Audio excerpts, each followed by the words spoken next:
నమస్కారం. ఇటీవల కాలంలో అంతర్జాతీయంగా పరిణామాలు చాలా వేగంగా మారుతున్నాయి. ఈ మధ్య కాలంలో వివిధ దేశాలకు చెందినటువంటి ప్రధానమంత్రులు రాజీనామా చేయడం అనేటువంటిది సర్వత్రా చర్చనీయాంశంగా మారింది.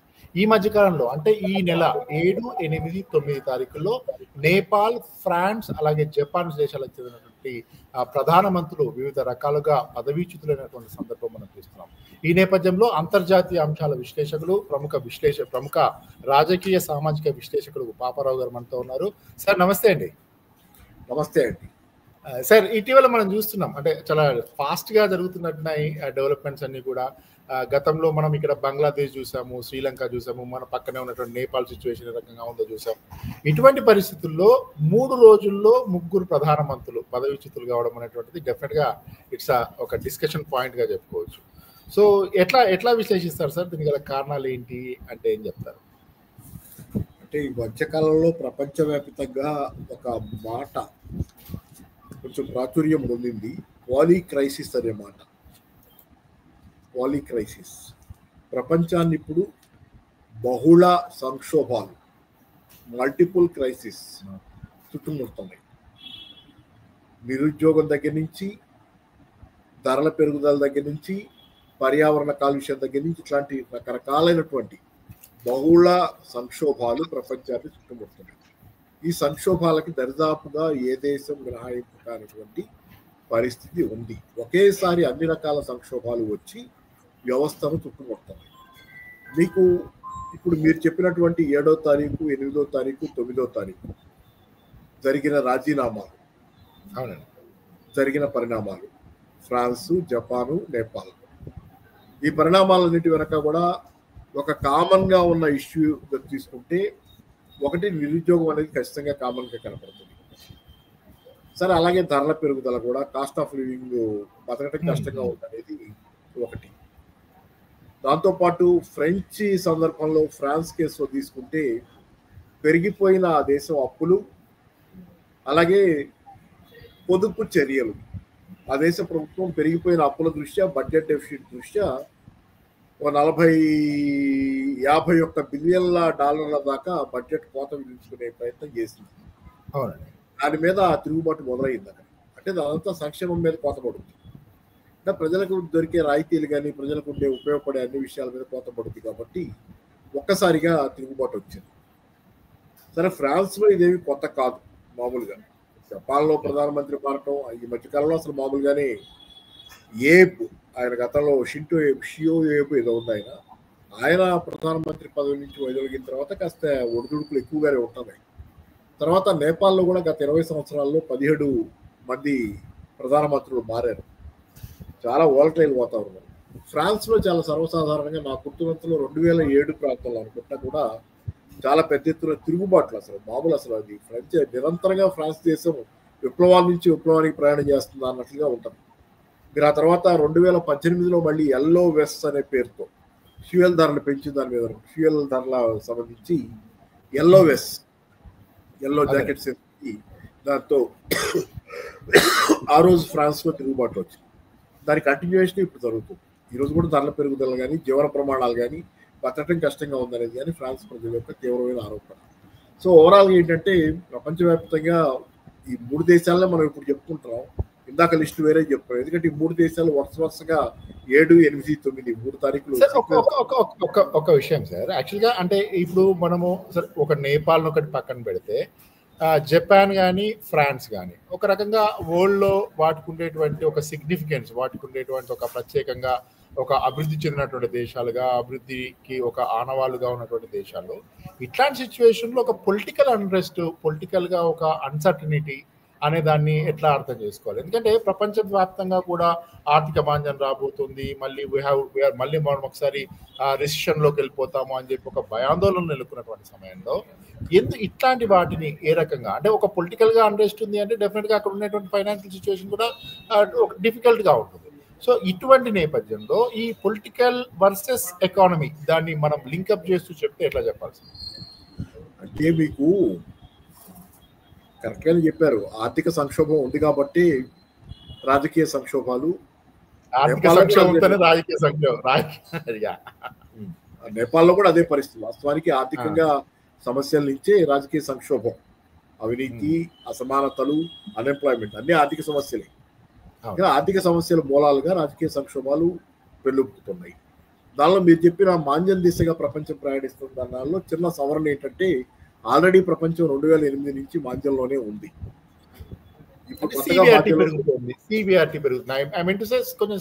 పెరుగుతుంది అనేటువంటి అంటే 2008 నుంచి మాంద్యంలో 2008లో ఫైనాన్స్ క్రైసిస్ వచ్చింది సెప్టెంబర్ అక్టోబర్. అయితే దాన్ని కొంత దాట ఎలా వేశారంటే కొంచెం కనపడకుండా మసిపూసి మారేడుకాయ లేకపోతే కొంత ఆయింట్మెంట్ పూసి ఏం చేశారంటే 2009 నుంచి ప్రపంచవ్యాప్తంగా ముఖ్యంగా ధనిక దేశాలన్నీ కూడా ఉద్దీపన పథకాలు ఇచ్చుకున్నాయి. ఒబామా 2009లో అధికారంలోకి రాగానే $900 బిలియన్ల దాకా ఒక స్టిమ్యులస్ ప్యాకేజ్ ఇచ్చాడు. ఆ తర్వాత కాలంలో కూడా చాలా తరచుగా ఉద్దీపన ప్యాకేజెస్ ఇచ్చుకున్నారంటే ఎకానమీలోకి డాలర్లను ముద్ర కొట్టి ఎకానమీలోకి పంప్ చేస్తున్నారు జనాల చేతిలో డబ్బులు ఉండేటట్లు. ఎందుకంటే జనాల కొనుగోలు శక్తి పడిపోయింది, ఆర్థిక సంక్షోభ కాలంలో నిరుద్యోగం పెరిగిపోయింది, ప్రజల దగ్గర డబ్బులు లేవు, వ్యవస్థ స్తంభించిపోయే పరిస్థితి, మాంద్యం అలాగే కొనసాగే పరిస్థితి. దాన్ని దాటేయాలంటే ఏం చేయాలో తెలియక డబ్బులు ముద్ర కొట్టి డాలర్లు జపాన్, అది అమెరికాలో అయితే, ఇంకో దేశంలో అయితే బ్రిటన్లో అయితే పౌండ్, ఇట్లా విపరీతంగా డబ్బులు ముద్ర కొట్టి కరెన్సీని జనం చేతిలోకి పోయేటట్లుగా దాన్ని రకరకాల రూపాల్లో చేరవేశారు. దాంతో ఏమవుతుందంటే ఆ ఎకానమీలో ఒక రకమైనటువంటి కోలుకున్న రూపంలో, అంటే వాపు బలుపు కాదు, అది వాపు అది కోలుకున్నట్లుగా కనపడతా వచ్చింది. 2008 తర్వాత ఎప్పుడూ ఎకానమీ కోలుకోలా, కానీ డాలర్లు ముద్ర కొట్టి, అంటే మీరు అంటారు కదా గ్రీన్ షూట్స్ వచ్చినాయి అని చెబుతుంటాడు. ఆ మధ్య ఎవరు అమెరికా ఫెడరల్ బ్యాంక్ గవర్నర్ ఒక ఆయన పేరు మర్చిపోయారు, ఆయన పొద్దుకి గ్రీన్ షూట్స్ వచ్చినాయి అన్నాడు అనేవాడు. గ్రీన్ షూట్స్ అంటే ఎకానమీలో వాళ్ళు పచ్చటి మొలకలు వస్తున్నాయి, ఆర్థిక వ్యవస్థ కోలుకుంటుంది. గ్రీన్ షూట్స్ కాదయి, గ్రీన్ బ్యాగ్స్. డాలర్లు ముద్ర కొట్టడం వల్ల, గ్రీన్ బ్యాక్ అంటే డాలర్లు ముద్ర కొడితే మీకు కనపడుతున్నటువంటి ఆ బలుపు తప్పితే అది గ్రీన్ షూట్స్ రావటం, నేలలో ఏదో మార్పులు రావటం, వ్యవస్థ ఒక సర్టనిటీ ఉంటుంది కదా సార్ జనరల్ గా. అంటే మనము కరెన్సీ ఎంత ఉండాలి, ఇప్పుడు మన ఇండియా లాంటి కంట్రీస్ లో మన దగ్గర బంగారం నిల్వలు ఎంత ఉన్నాయి, ఆ బంగారం నిల్వలకు తగ్గట్టుగా మన కరెన్సీ ఉండాలి. ఇట్లాంటి ఈక్వేషన్స్ ఏదో మెయింటైన్ చేస్తూ ఉండి మనం కొంచెం స్టెబిలైజ్ కావడానికి ప్రయత్నం చేస్తున్నామని చెప్పి, అంటే ఇట్లాంటి ఆర్థికంగా నిలదొక్కున్నటువంటి దేశాలు కూడా ఇట్లా పాల్పడుతున్నాయి అంటే ప్రపంచవ్యాప్తంగా ఒక ఎకనామికల్ అన్రెస్ట్ క్రియేట్ చేసినట్టే అవుతుంది కదా. అంటే ఇక ఆర్థికంగా బాగున్నాయని ఎవరు చెప్పారు? ఒకప్పుడు ధనిక దేశాలు అయ్యి వ్యవస్థాగత సంక్షోభంలో పడ్డ తర్వాత అవి కూడా చాలాసార్లు, అమెరికాలో కూడా 3వ ప్రపంచ దేశ లక్షణాలు ఉన్నటువంటి ప్రాంతాలు చాలా ఉంటాయి. 3వ ప్రపంచ దేశాల జనాభా బతుకుతున్నట్లు బతికే జనాభా కోట్ల సంఖ్యలో అమెరికాలో కూడా ఉన్నారు.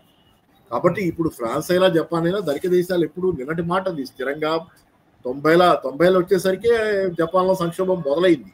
అప్పటి నుంచి ఇప్పటిదాకా కూడా ఈ రూపంలోనే వాయిదా వేసుకుంటూ వస్తున్నారు. జపాన్లో మొట్టమొదటి సంక్షోభం మొదలైంది జపాన్లోనే, అప్పటి నుంచి వాయిదా వేస్తున్నారు. ఇప్పుడు జపాన్ ఎన్ కూడా కరెన్సీ పడిపోయింది, ముద్రేసి ఉద్దీపనలు ఇచ్చి. సో ఈ రకంగా ఫ్రాన్స్ ఏముంది, ఫ్రాన్స్ అయినా అంతే. ఈరోజు ఫ్రాన్స్ ఇప్పుడు ఆ బ్యానర్లు ఏం పట్టుకొని నినాదాలు ఇస్తున్నారు. ఫ్రెంచ్ కార్మిక వర్గం ఇవాళ, ఫ్రెంచ్ మధ్యతరగతి వర్గం కానీ రోడ్లు ఎక్కినప్పుడు వాళ్ళ బ్యానర్లు ఏంటి? Liberty, equality, fraternity. అంటే ఫ్రెంచ్ విప్లవం నినాదాన్ని మళ్ళీ బ్యానర్ల మీద పట్టుకొని అడుగుతున్నారు. అంటే ఫ్రెంచ్ విప్లవం జరగలేదనే, జరిగిన ఫ్రెంచ్ విప్లవంలో లిబర్టీ, ఈక్వాలిటీ, ఫ్రెటర్నిటీ నిజంగా అమలు కాలేదనే. అంటే రెండోది నిజం, ఫ్రెంచ్ విప్లవం ఆ నినాదంతో అది సాకారం అయితే ఈ ప్రాబ్లం వచ్చేది కాదు కదా. అది సాకారం కాల. ఎందుకు కాలేదు మీకు? దీనికి ఒక ప్రశ్న వేస్తాడు. నేను సందర్భం కాకపోయినా నేను ఉటంకిస్తాను. లెనిన్ ఒక మాట అంటాడు. ఆయన ఏమంటాడంటే ఈ మూడింటిని గురించి వివరిస్తా, లిబర్టీ, ఈక్వాలిటీ, ఫ్రెటర్నిటీ అంటది పెట్టుబడిదారీ వర్గం, కానీ వాళ్ళు ఒక విషయాన్ని స్పష్టంగా చెప్పరు. లిబర్టీ ఎవరి నుంచి అనే విషయాన్ని చెప్పరు వాళ్ళు. లిబర్టీ అన్నారు అనుకోండి, లిబర్టీ నాకు లిబర్టీ ఇచ్చారు. లిబర్టీ ఎవరి నుంచి ఇచ్చారు? అది Liberty for me from home. ఎవరి నుంచి నాకు లిబర్టీ? రెండు వర్గాలుగా విడిపోయిన సమాజంలో, అసమానతలు ఉన్న సమాజంలో, కొంతమంది నాకంటే చాలా బలవంతులు, శక్తివంతులు ఉన్నటువంటి సమాజంలో, నేను బలహీనుడైన సమాజంలో నాకు నువ్వు లిబర్టీ ఇచ్చారంటే ఎలా లిబర్టీ ఇచ్చినట్టు? లిబర్టీ ప్రాక్టికల్గా ఉండదు, మాటల్లో ఉంటుంది లిబర్టీ. అసమానతల సమాజంలో కొంతమంది బలవంతులు, శక్తివంతులు, దేన్నైనా కొనగలిగిన వాళ్ళు ఉన్న సమాజంలో నా లిబర్టీ ఉట్టి మాటే, నీటి మూట. అదే కాదు, ఫ్రెటర్నిటీ గురించి అంటాడు. అసమానతలు, ఇంత వైరుధ్యాలు సమాజంలో, పెద్దవాళ్ళు, చిన్నవాళ్ళు, వీళ్ళందరి మధ్య సోదరభావం ఎలా సాధ్యం? ఫ్రెటర్నిటీ అంటే సోదరభావం కదా. నాకును పెద్ద పెద్ద ధనవంతులకి, కోటి ఈ దేశపు బిలియనీర్లకి, తాతాలు, బిర్లాలు అంటే అనేవాళ్ళు ఆ రోజులు, ఇప్పుడు గో పేర్లు, వాళ్ళకి నాకు మధ్య సయోధ్య ఎదుర్కొంటే స్నేహభావం, సోదరభావం ఏముంటాయి? చాలా గ్యాప్ ఉంటుంది. అలాగే ఈక్వాలిటీ అంటే అంటాడు లెనిన్. ఏమంటా అంటే equality for whom which whom అంటాడు. ఎవరితో ఈక్వాలిటీ అంటాడు. నాకు ఎవరితో ఈక్వాలిటీ సాధ్యం? అసలు ఉండాల్సింది అంటే ఒక స్పిరిట్ అయితే ఈక్వాలిటీ ఎవరి నుంచి మీరు అన్నట్టు ఒక స్పిరిట్ అయితే అందరూ ఈక్వల్ గా ఉండాలనేది కదా. ఎవరిని మీరు అడిగి ఉండాలనే థియరీ, ఆ థియరీని సమానత్వం అనేది అందరూ సమానమే అనేటువంటి సమాజంలో కావాలి అంటే what does it mean? Exactly మీరు అన్నది కరెక్ట్ సార్. అది కరెక్టే. అది 1789 నుంచి అది బ్యానర్ల మీదే ఉంది, జనాల్లోకి జీవితంలోకి రాలా. 1789లో ఫ్రెంచ్ విప్లవం జరిగితే 300 ఏళ్ల నుంచి సుమారుగా 250 ఏళ్ళ ఏదో అయింది కదా. అప్పటి నుంచి ఇప్పటిదాకా జరగల. అందుకని ఇప్పుడు ఈ అసమానతలు మళ్ళీ సేమ్ కొట్లాటలు. అది నిజం కావాలని సీసా ఉంది, సీసా మీద లేబుల్ ఉంది. ప్రజాస్వామ్యం, అందరూ సమానం, ఎన్ని లేబుల్స్ ఉన్నాయి. కానీ లేబుల్ సీసాలో సారా content, what is the content of the సీసా? దాని ఆపోజిట్ ఉంది లోపల. అందుకని ఏంటంటే ఈ రోజు ఇది నిజమైన ప్రజాస్వామ్యం, నిజమైన స్వేచ్ఛ, నిజమైన సమానత్వం, నిజమైన సోదరభావం కోసం ఫ్రెంచ్ కార్మికులు, మామూలు జనాలు బయటకు వస్తున్నారు. ఓవరాల్ ఏంటంటే ఇది ఈ వ్యవస్థ పరిష్కారం చేయగలిగే సమస్యలు కాదు. మీరు ఎందుకు ఈ మూడింటి మధ్య లింక్ మాత్రమే మనం కాకుండా చూస్తే బంగ్లాదేశ్లో జరిగిన, శ్రీలంకలో జరిగిన, అసలు అమెరికాలో పరిస్థితి మాత్రం ఏం బాగుంది. అమెరికా కూడా అలకల్లోలంగానే అవుతుంది కదా. ఒకసారి అమెరికా విషయానికి, అమెరికాకి వెళ్ళేకంటే ఇప్పుడు మనం అనుకున్నప్పుడు ఫ్రెంచ్ కానీ జర్మన్ కానీ అట్ ద సేమ్ టైం సరే మన పక్కన ఉన్న నేపాల్ గురించి మనం చెప్పగా పెద్దగా దాని ఫ్యూచర్ ఎట్లా ఉంటుందని మనకు అసెస్మెంట్ అనేటువంటిది ప్రేక్షకులు కూడా చేసుకుంటారు. బట్ అనేది ఏంటంటే సార్ వాటి ఫ్యూచర్, ఎందుకంటే మన వాళ్ళు చాలా మంది ఇక్కడ ఉండే రిలవెన్స్ కూడా ఏంటి అంటే మన వాళ్ళు ప్రపంచవ్యాప్తంగా అన్ని దేశాల్లో ఉంటారు. అన్ని దేశాల్లో మన మూలాలు వేళ్ళునుకుపోయినటువంటి సిచ్యువేషన్లో ఈ ప్రభుత్వ మార్పులు అక్కడ ఉండేటువంటి సామాజిక ఆర్థిక పరిస్థితులను ఏ రకంగా ప్రభావితం చేస్తాయి అంటే ఏం చెప్తారు సార్? అంటే నిరంతర కల్లోలం, పాలకపక్షం ఏదైతే ఆ దేశాలను పరిపాలిస్తుందో ఆ పాలకపక్షం ఇక ఎంత మాత్రం పాత పద్ధతిలో పరిపాలించలేని పరిస్థితి దానికి వచ్చింది. ఆన్ ఇన్సరెక్షన్ అనే దానిలో 3 సూత్రాలు ఉన్నాయి. మళ్ళీ లెనిన్ జ్యోతి ఎవరికోకండి, కానీ తప్పక చెబుతున్నాను ఇక్కడ. మళ్ళీ లెనిన్ అనగానే చాలా మందికి మీరు చెప్పాలి, మీరు చెప్తేనే మీ ఒరిజినాలిటీ ఉన్నట్లయిక. అదే అబ్బా అది వద్దనే చెప్పేది.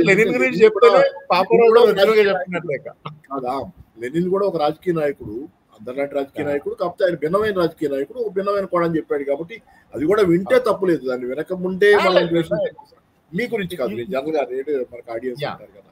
నేను అనేది ఆయన ఒక మాట అంటాడు, ఆన్ ఇన్సరెక్షన్ అని ఏప్రిల్ తీసేసరి ఇస్తాడు. రష్యాలోకి వచ్చిన తర్వాత ఫిబ్రవరి విప్లవం జరిగిన తర్వాత రష్యా వస్తాడు, దేశంలోకి వచ్చేస్తాడు మళ్ళీ తిరిగి. అంతకుముందు బయట దేశాల్లో ఉంటాడు. ఫిబ్రవరి విప్లవం జరిగిన తర్వాత దేశంలోకి వచ్చి ఈ విప్లవం సరిపోదు, ఈ విప్లవంతో పలుకుతావు, అసలు విప్లవం జరగాల్సి ఉందని చెప్పి అక్టోబర్ విప్లవానికి సన్నాహాలు చేస్తా ఏప్రిల్ తీసేసిస్తాడు. ఏప్రిల్ 36లో ఆన్ ఇన్సరెక్షన్ చెబుతాడు. అంటే తిరుగుబాటు ఎప్పుడు జరగాలి అనేది చెబుతాడు. ఇప్పుడు తిరుగుబాట్ల గురించి నేనేమి తిరుగుబాట్లు జరగాలని చెప్పట్లా. ప్రజాస్వామ్యయుతంగా, శాంతియుతంగానే సమస్యల పరిష్కారం కావాలి. పార్లమెంటరీ మెజారిటీ పద్ధతిలో లేకపోతే అధ్యక్ష ఎన్నికల పద్ధతిలోనే దేశంలో ఏ దేశంలోనైనా సమస్యల పరిష్కారం కావాలని చెబుతా కూడా ఆన్ ఇన్సరెక్షన్. అంటే పరిపాలన మారాల్సిన కాలం వచ్చిందని చెప్పే పరిస్థితులు ఏంటంటే పాత ప్రభుత్వం పాత పద్ధతిలో ఇక ఎంత మాత్రం పాలించలేని స్థితి. పాలక వర్గంలో ఊగిసలాట చాలా బాగా భయంకరమైన ఊగిసలాట ఉన్న పరిస్థితి. ఇవన్నీ మీకు చాలా దేశాల్లో కనపడతాయి.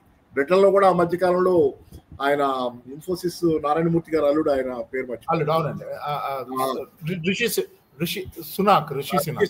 రిషి సునక్ రాకముందు ఆ జాన్సన్ ఉండగా చాలా కాలం ఊగిసలాడి ప్రభుత్వం పడిపోద్ది. మళ్ళీ రిషి సునక్ వచ్చి ఆగి మళ్ళీ బ్రిటన్ లాంటి కంట్రీస్ ఈక్వలెంట్ టు అమెరికా లాగా ఒక సూపర్ పవర్ అనుకుంటున్నట్టు కంట్రీస్ కూడా మీరు అన్నట్టు నిజంగా అక్కడ ఆర్థికంగా చాలా ఇబ్బంది పడేటువంటి పరిస్థితి, ఆర్థికంగా చాలా అదే స్థితితో లేదు. రాజకీయాల్లో కూడా ఒక డోలాయమాన స్థితి, నిత్య సంక్షోభంలో రాజకీయాలు ఉన్నాయి. ఎందుకంటే ఆ వ్యవస్థలకు మనుగడ కొనసాగగల స్థితి అయిపోయింది. ఆ వ్యవస్థలు కూలబడిపోయే పరిస్థితి వచ్చింది. కాబట్టి ఆ ప్రపంచవ్యాప్తంగానే జరుగుతున్న పరిణామాలు ఇది మొత్తం పాలీ క్రైసిస్. ఈరోజు ప్రపంచాన్ని మొత్తం ఒక క్రైసిస్.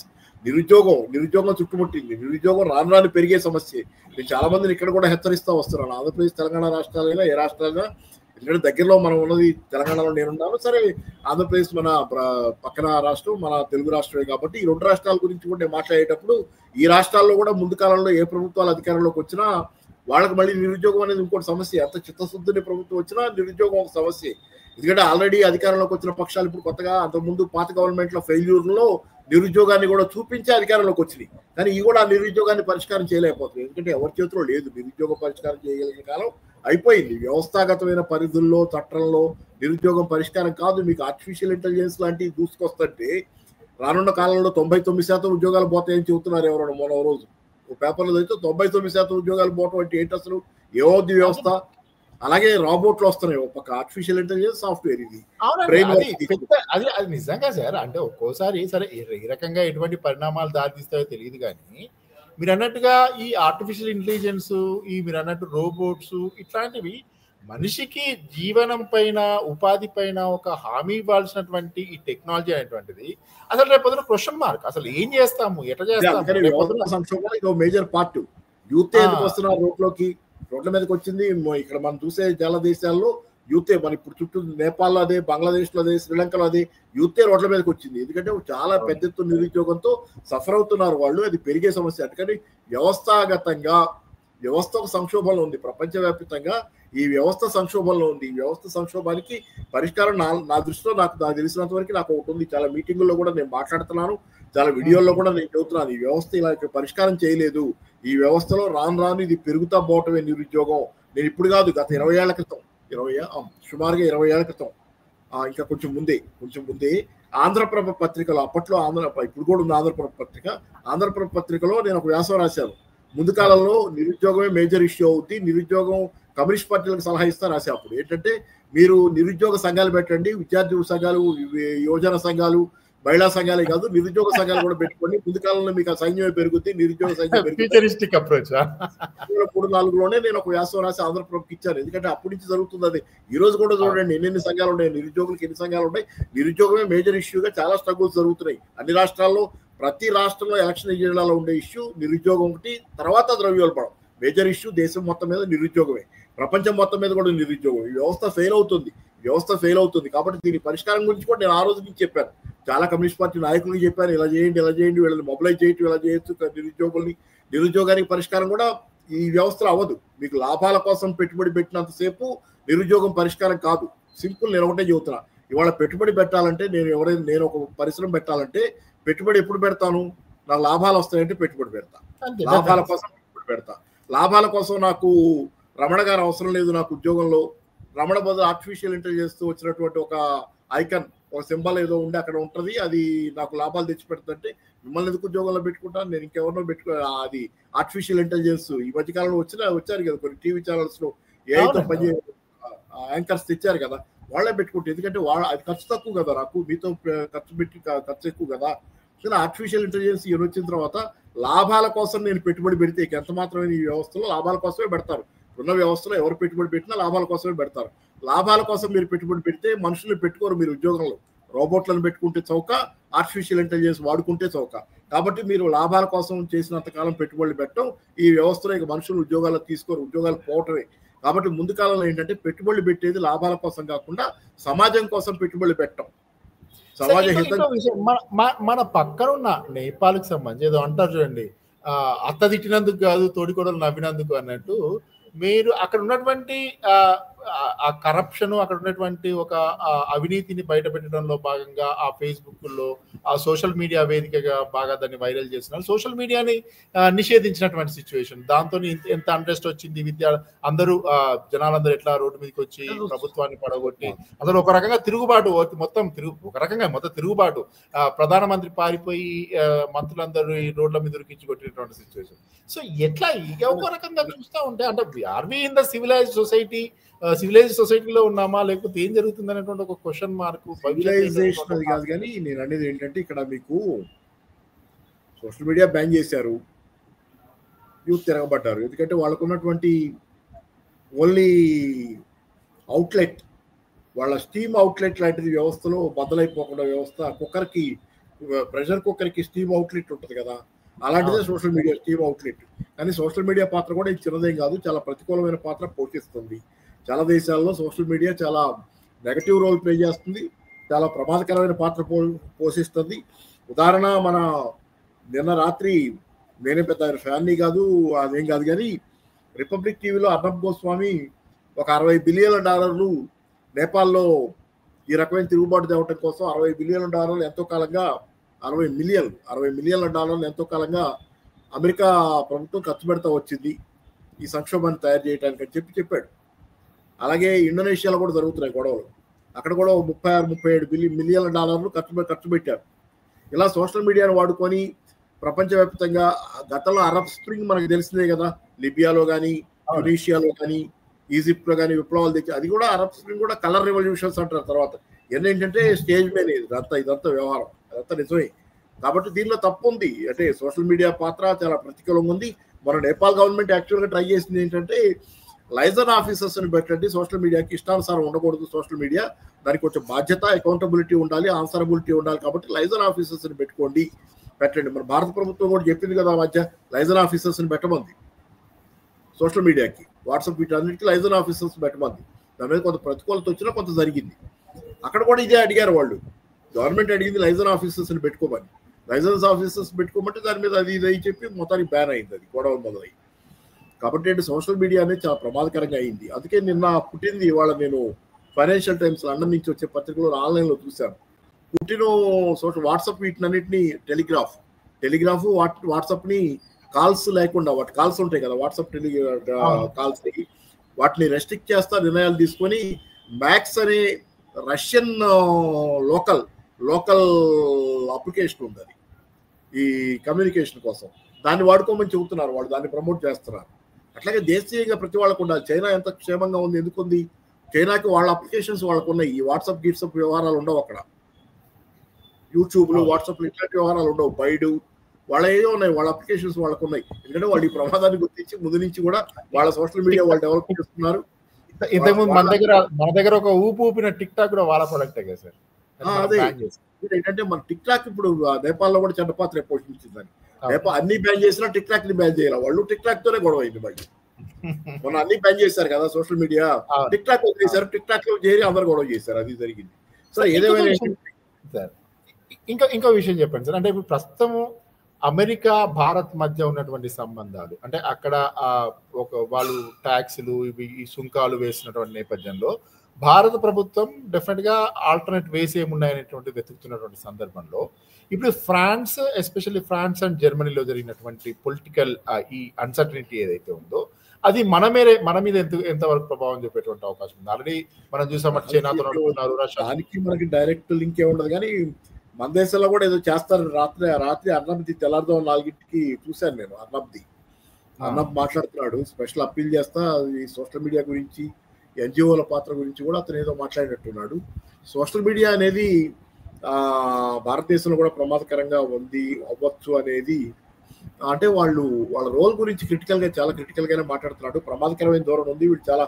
భారతదేశంలో కూడా అమెరికా డిస్టెబిలైజ్ చేయడానికి ట్రై చేస్తే ఉన్నట్లు ఆ తరహా మాటలు మాట్లాడుతున్నాడు. అది ఆశ్చర్యం ఏం లేదు. అమెరికన్ గవర్నమెంట్, అమెరికా ఇప్పుడు గతంలో నేను ఒక్కడే యాంటీ అమెరికన్, ఇది 2 తెలుగు రాష్ట్రాల్లో అమెరికా మీద పుస్తకాలు రాసి అమెరికా సామ్రాజ్యవాదం కూలిపోద్దని పుస్తకాలు రాసి నేను రాసే కదా. నేను 2003 కూడా అమెరికా పెట్టుబడిదారీ వ్యవస్థ కూలిపోబోతుంది, ఇదంత ప్రమాదకరమైంది, అమెరికాలో ఉన్న పేదరికం, అమెరికా ఓ పెద్ద జైలు అని, అమెరికా జైళ్లలో ప్రపంచ ఖైదీల్లో 1/4 వంతు ఉన్నారని, అమెరికాలో అసలు ప్రజాస్వామ్యం లేదని, అమెరికా ఓ మోసపూర్తి వ్యవస్థ అని ఎన్ని రాసుకుంటూ వచ్చే చాలా వ్యాసాలు, అన్ని పుస్తకాలు చేసే. పోయిన ఆగస్టులో కూడా మళ్ళీ కొత్త పుస్తకం తెచ్చా దాని మీద, కొత్త పుస్తకం అమెరికా మీద ఎట్లా పత్రం అవుతుంది, ఎట్లా పోతుంది అనేది, 2003 నుంచి పడిపోబోతుంది అనేది వ్యాసాలు, 99 నుంచి రాసిన వ్యాసాలన్నీ 4-5 పుస్తకాలు వేసాయి ఇప్పటికి. ఆ రోజు నేను ఒక్కటే యాంటీ అమెరికన్, అందరు కూడా ఇదేం గోలరా అన్నట్టు నవ్వుకునే వాళ్ళేమో జనరల్గా. మీదొక డైలాగ్ బాగుంటుంది సార్, నయా ఉదారవాద విధానాలు అంటే ఆ వర్డ్ ఎక్కడ ఉన్నా మీరే గుర్తొస్తారు నాకు. Thank you. ఎందుకంటే నేను అప్పటి నుంచి చెబుతున్నప్పుడు నాకు జనరల్గా ఏంటంటే మిగతా వాళ్ళు ఆ రోజు చాలా ఇది ఉంది కదా, డాలర్ డ్రీమ్స్ ఉన్నాయి, అందరూ అమెరికా పోయేవాళ్ళు, డాలర్లు వచ్చాయి, ఇదో గోల పైగా ఊరిదంతా ఉదవ అయితే పాపారావు ఉలిపికెట్టదు ఉదవ అనేది నడిచేది. సరే, నాకు కూడా కొంచెం నాకు నమ్మకం ఉంది, నేను చెబుతుంది కరెక్ట్, ఇది జరగబోతుంది అనే నమ్మకం మీద స్టిక్ ఆన్ అవటం అలాగే చేసుకుంటాం. ఎందుకంటే కనపడుతుంటే చూస్తుంటే అర్థమవుతుంది, అంటే లాజికల్ గా చదివితే అర్థమైంది.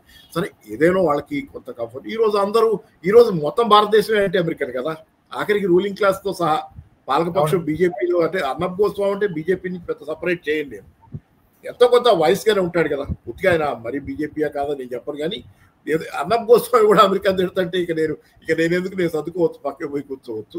పక్కన ఏంటంటే అయిపోయింది అమెరికా సినిమా, దేశం అంతా తిడుతుంది, ప్రపంచం అంతా తిడుతుంది. ట్రంప్ వచ్చిన తర్వాత అసలు ఏంటంటే America is big crisis. America ఇప్పుడు ఇంకా సూపర్ పవర్ ఉన్నారు అనుకుంటే భ్రమలో ఉన్నారు.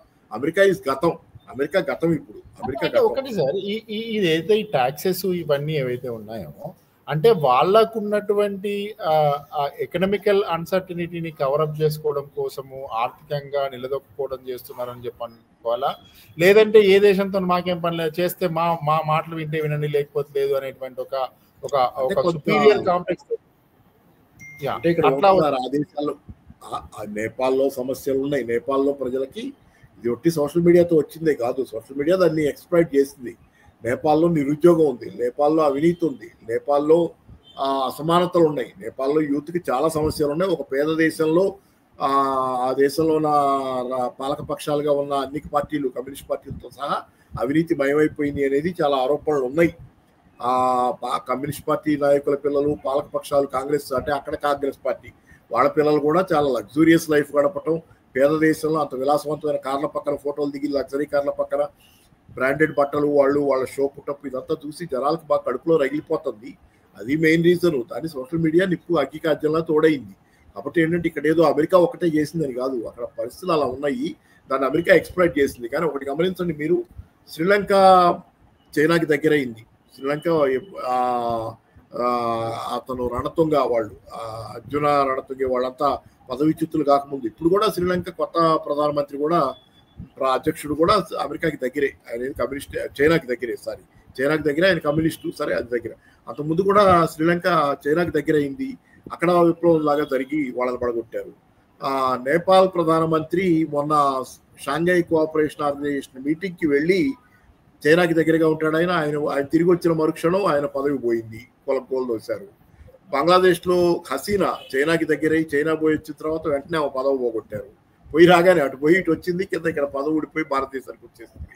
కాబట్టి చైనాకి దగ్గరైన దేశాల్లో ఈ కుట్రలు జరగటం అంటే అమెరికా యాంటీ చైనా యాక్టివిటీలు ఇది ఒక భాగం అని కూడా అనుకోవచ్చు కొంటాం మనం. సరే, మనమే పెద్ద ప్రో చైనాగా మాట్లాడటం అని కాదు, కానీ అమెరికా యాంటీ చైనా, తనకి వ్యతిరేకంగా ఉన్న దేశాలు, చైనాకి దగ్గరగా ఉన్న దేశాలని డిస్టెబిలైజ్ చేసేది తన ఉన్న సోషల్ మీడియా ద్వారా, వీటి ద్వారా ప్రయత్నం చేస్తుందని.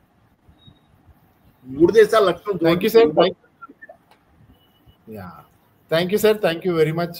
మొత్తంగా ఈ ఇటీవల జరిగినటువంటి అంతర్జాతీయ పరిణామాలన్నింటి కూడా కూలంకషంగా వివరించారు. ప్రత్యేకించి అక్కడ ఉన్నటువంటి నిరుద్యోగము, అక్కడ ఉన్నటువంటి ఆర్థిక పరమైనటువంటి అంశాల కారణంగానే అక్కడ స్థానికంగా ప్రభుత్వాల్లో వచ్చేటువంటి మార్పులు కానీ, అక్కడ స్థానికంగా వచ్చేటువంటి తిరుగుబాట్లు కానీ ఒక కారణంగా పాపారావు గారు చెప్తా ఉన్నారు. ప్రత్యేకించి మన పక్కన ఉన్నటువంటి నేపాల్లో పరిస్థితి చెప్పాల్సిన అవసరం లేదు, ఎందుకంటే అక్కడ ఉన్నటువంటి రాజకీయంగా అక్కడ జరుగుతున్నటువంటి అవినీతి, అక్కడ వాళ్ళ పిల్లలు ఖరీదైన కార్ల పక్కన ఖరీదైన విలాసవంతమైన జీవితాన్ని సోషల్ మీడియా వేదికగా బహిర్గతం కావడము, దాని మీద అక్కస్తో అక్కడ ఉన్నటువంటి ప్రభుత్వాలు దాన్ని బ్యాన్ చేయడము, దాంతో అక్కడ జరిగినటువంటి పరిణామాలు ఏంటనేటువంటిది మనం క్లియర్గా చూద్దాం ఏ రకంగా ఎటువంటి పరిణామాలు ఉంటాయి ఏంటి అనేటువంటిది. బట్ ఓవరాల్గా చూస్తే కనుక ప్రపంచవ్యాప్తంగా కూడా ఒక రకమైనటువంటి ఒక అన్సర్టనిటీ, ఒక రకమైనటువంటి ఆందోళనకరమైనటువంటి వాతావరణం ఉంది అనేటువంటిది మనకు స్పష్టంగా అర్థమవుతుంది. అటు ఉద్యోగ ఉపాధి అవకాశాల విషయానికి సంబంధించి కానీ, ఆర్థిక పరమైనటువంటి అంశాల విషయానికి సంబంధించి కానీ ఒక రకమైనటువంటి ఆందోళనకరమైనటువంటి వాతావరణ పరిస్థితి అనేటువంటిది మాత్రము మనకు స్పష్టంగా అర్థమవుతుంది. ఇవి ఇప్పుడు అప్డేట్ స్టేట్యూడ్.